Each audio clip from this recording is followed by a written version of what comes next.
Hello and welcome viewers. You're watching Committee Report with your host Kriti Mishra. Today we'll take a closer look at the report of the Standing Committee on Personnel, Public Grievances, Law and Justice on specific aspects of election process and their reform. The committee identified 3 issues of the electoral process: the status of Common Electoral Roll, false declaration and the minimum age of voting and contesting elections.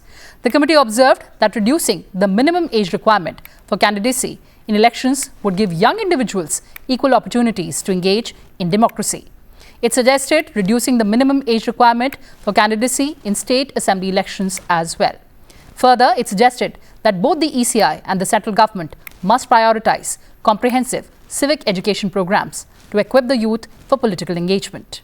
And joining us in the studio, 2 very special guests. Mr. Brijlal, Chairman, Personnel, Public Grievances, Law and Justice Committee. Also joining us, Mr. Varun Chaudhary, Member, Lok Sabha. Welcome to Sansad TV, gentlemen, and thank you so much for joining us. Thank you. Honourable Chairman, let me begin the programme with you. Take us through the important observations and recommendations of the committee on this very important issue. Regarding electoral reforms, the committee has submitted 2 reports. 132nd report was submitted in Parliament on 4th August 2023 and 153rd report was submitted to Parliament this year in the monsoon session on 8th August 2025. First report was a detailed report and this 153rd report is action taken report. Our main issues were common electoral roll, filing false affidavit regarding asset, criminal cases, all that. And third is participation of youth, because presently the youth are voting at the age of 18. But if they want to contest election, their age should be 25. Yes. So we have recommended that should be reduced to 21. So I will come on first on Electoral common rules. electoral roll. Sir. You know that Election Commission prepares election roll in the states for parliamentary election and state assembly election. But at the same time, states have their own state election commissions and they prepare election roll for their local bodies election. So that is a duplication. The committee has submitted a comprehensive, a detailed report that we should have a common electoral roll. When the people are waiting as a member of parliament election and MLA election, then why there should be a separate electoral roll? So that we have submitted election commission also, they agrees. But there is a problem that some states say that this is a interference in their jurisdiction. So we are pursuing it and the common election roll is must for this country, for our democracy, and this is should be impartial also and transparent. So this common election roll is very important and we said that if you are preparing the state election roll separately, this is duplication and time taking plus misuse of resources and manpower and money. Yes. So this is very important and to some extent election commission says yes, we'll do it, but we said we must do it. Second is very important, that is false affidavit. When you contest election, you file your, if there is some criminal case, you have to, your asset is very important. Yes. But we see that in many cases false affidavit are submitted and for submitting false, election commission didn't take action at its own. They can't take a suo moto. If somebody files complaint, only they will start taking action. And that too, you go to court, all that, the only punishment is 6 months. What is this? The committee has recommended that these should be treated as corrupt practices. Till now, they have not defined what is a false affidavit, what is corrupt practices. So our committee has recommended that it should be treated and corrupt practices, and punishment should be 2 years. Yes. Because presently if 6 months is given, he will again contest election. He cannot be debarred. So this is very important issue, that is filing false evidence, and this is very common. And third is participation of youth in election. We are allowing the person who have attained the age of 18 for voting right. But if you want to contest election for as a member of parliament or assembly, then you should have minimum age 25 years. We said why? Some countries like United Kingdom, Australia, Canada, their Yes. minimum age is 18. Eating. India is a young country. Yes. Our percentage of population, young people are number 1. Some countries are never. They are aging, they have become old, but our country is having young population. So our committee has said that the minimum age should be 21. Right. But the election commission says ki I think maturity will not be there. Why not? Then why you have to be allowed? In present age, the boys are well educated. In the age of internet exposure, they have much more exposure today. So we said this should be reduced to 21.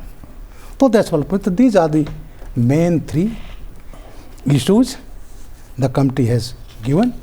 Out of 28 recommendations, So, they have accepted 10. And in 11 cases, they have given reply, the action taken report, and we are satisfied right. that right. some action has been taken, and that is a long-term process. They are pursuing it. We said all right. Absolutely, sir. But in 7 cases, we said no, you have to look into again. So we will pursuing it. But most of the important recommendation has been accepted. But further, one more thing like affidavit. When he said, the election commission says, this is not under my jurisdiction. This can go to Ministry of Home Affairs or other ministry, throwing it to other ministry. We said this is declared corrupt practices. And presently election commission is not taking suo motu. We said that the election commission should have power to take action itself. Right. You are the apex body. It is a corrupt practices. It is a crime, criminal, falsification of record. We also said, suppose it is a minor case, but if you know that this is a false and you are submitting, then it's a grave crime. It is comes under crime. Right. So we have said that we should define what is corrupt practices and we should take action accordingly.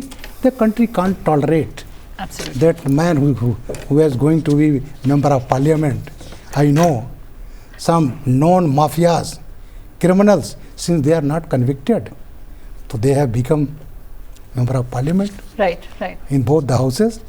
So that is our recommendations, and we are pursuing it. I think good result will come.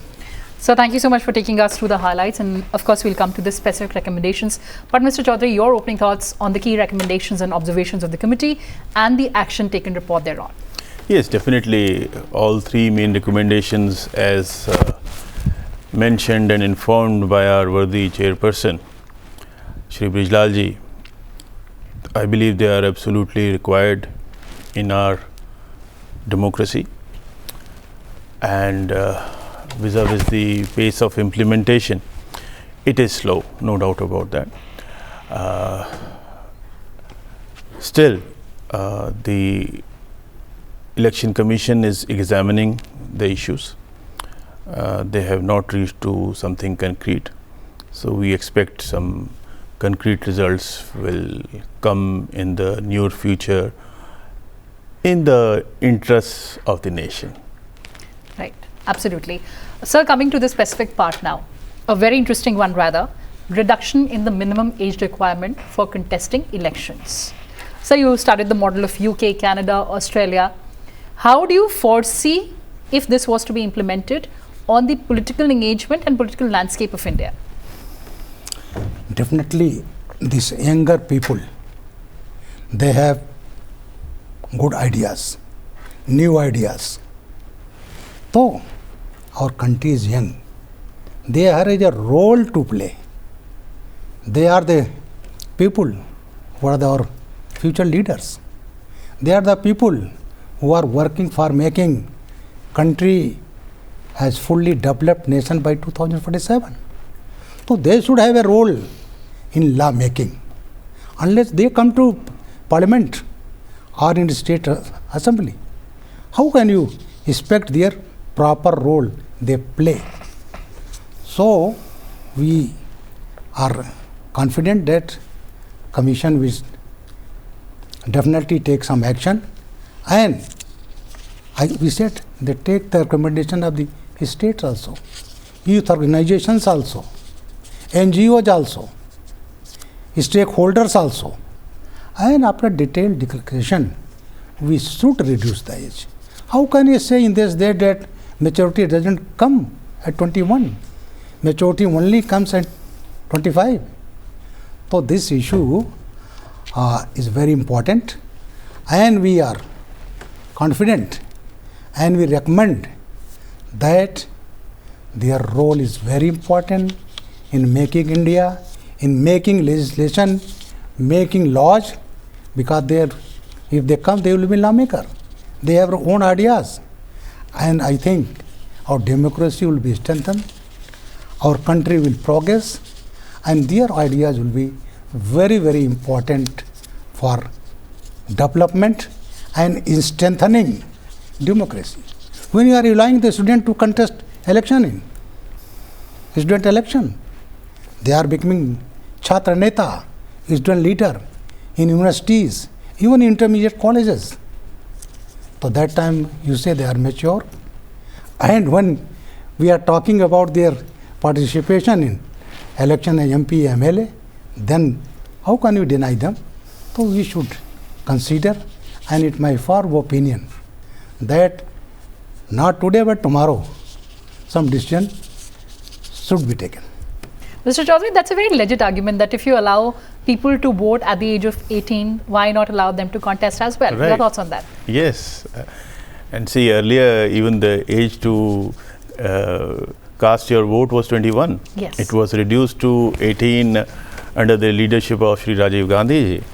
And yes, definitely, when we expect that at the age of 18 we are mature enough to appreciate the election process, so how can we say that yes, if for contesting an election we are not mature enough, the youngsters are not mature enough, and especially in the light that in India we have the maximum number of young population, they should be given a chance. And although yes, life is a learning process, throughout life we keep learning, whatever be the age, and nobody is stopping to learn. But yes, as recommended by the committee, that the age to contest the elections should be reduced, it is in the interest of the nation, because a fresh energy will come into the system which will lead us to greater heights. Well, let's see how that pans out, because as Sir said that all the stakeholders need to come together. Yes. But moving on to another very important point, Sir, you've talked about a very authentic affidavit verification mechanism. How can that work? Presently it is not working. That's why we have said that we should define what is the corrupt practices, what is the false affidavit. Presently it is not defined.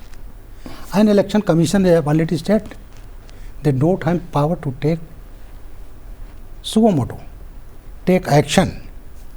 They are saying that is not our jurisdiction, and Ministry of Law and Justice or Ministry of Home. We said that we should define what is the corrupt practices. People who are having long criminal cases, people who have been not convicted but remain jail for years and years, and they are not submitting the proper report. They are not submitting proper report regarding their assets. So we said that we should frame a law and define what is a corrupt practices. Presently, Election Commission is defunct in that matter. When a people files a report and somebody complains that he has filed a corrupt, false report, only then Election Commission starts doing something. They are very lenient. Presently, it is so lenient, the punishment is proved and it is 6 months. What is this 6 months? You are encouraging people for wrongdoing. It is not deterrent. So in mature democracy of our country, we should make a law. Deterrence should be there. Fear should be there.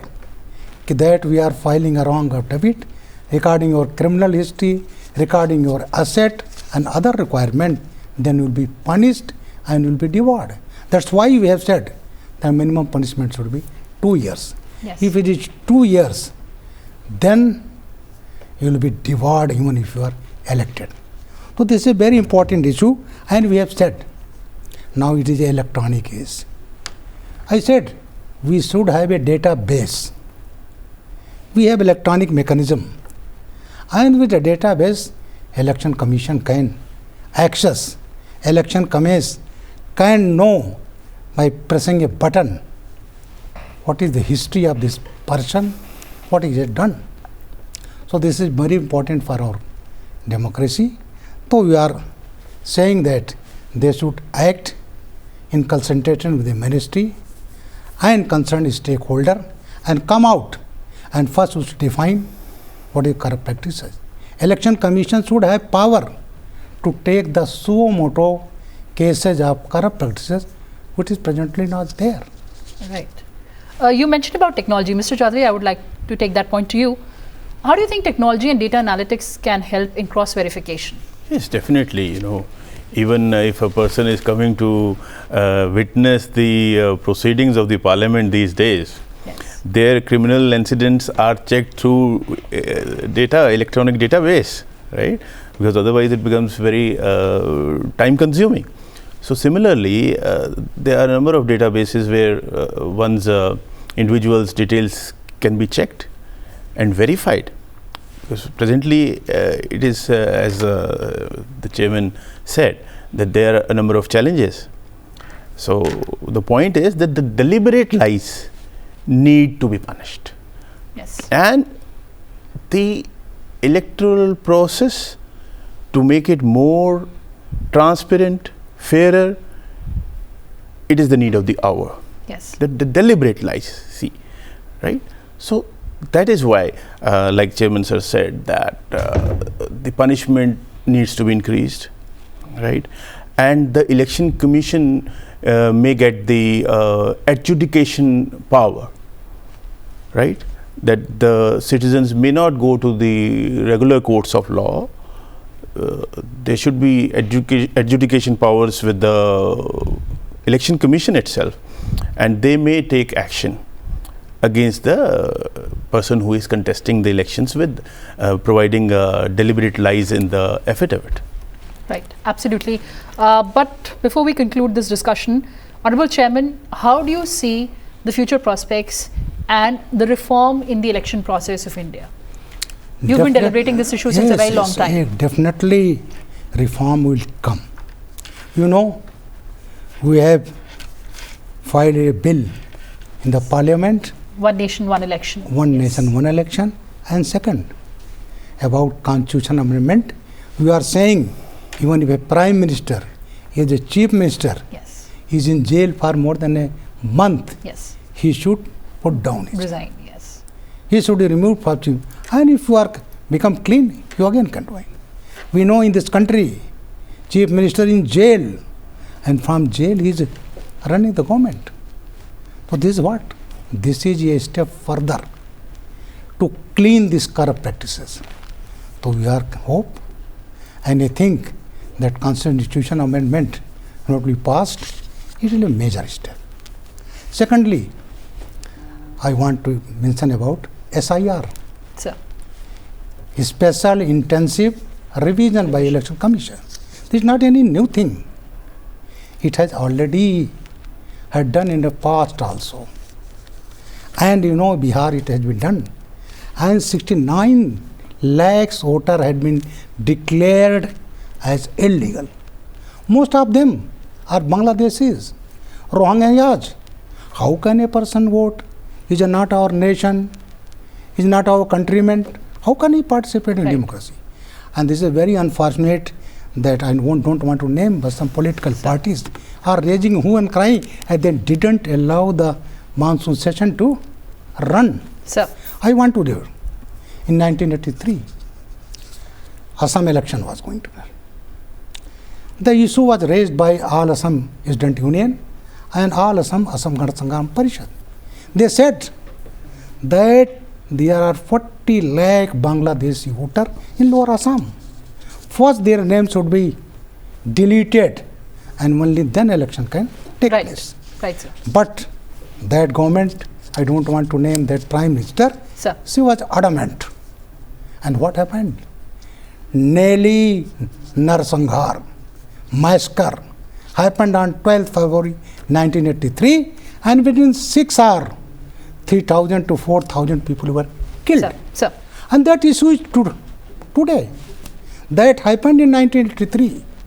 And today, when Election Commission is taking the special intensive revision, and not only Bihar it is completed, now we are taking other state also, and when it is a complete, it will be a major reform. Major reform for India's electoral process and of course cleaning the entire system. And before we wrap up, Mr. Chaudhary, your thoughts on ensuring transparency and accountability in the entire system? Yeah, although I have different opinions here with our chairperson regarding one nation, one election and other issues. But yes, vis-a-vis our electoral process, yes, and definitely improvements are always ongoing, right?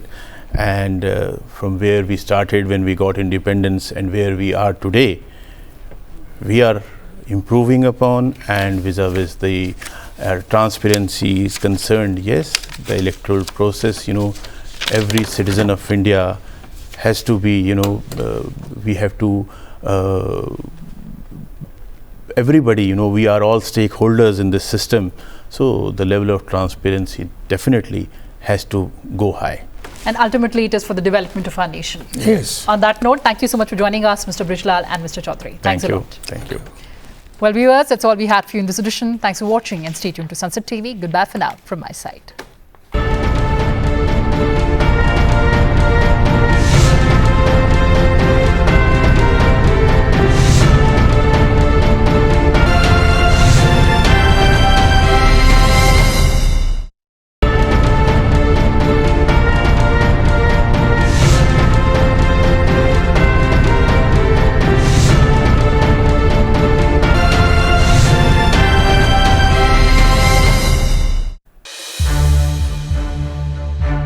To watch more programs of Sansad TV, subscribe to our YouTube channel and don't forget to like and share them.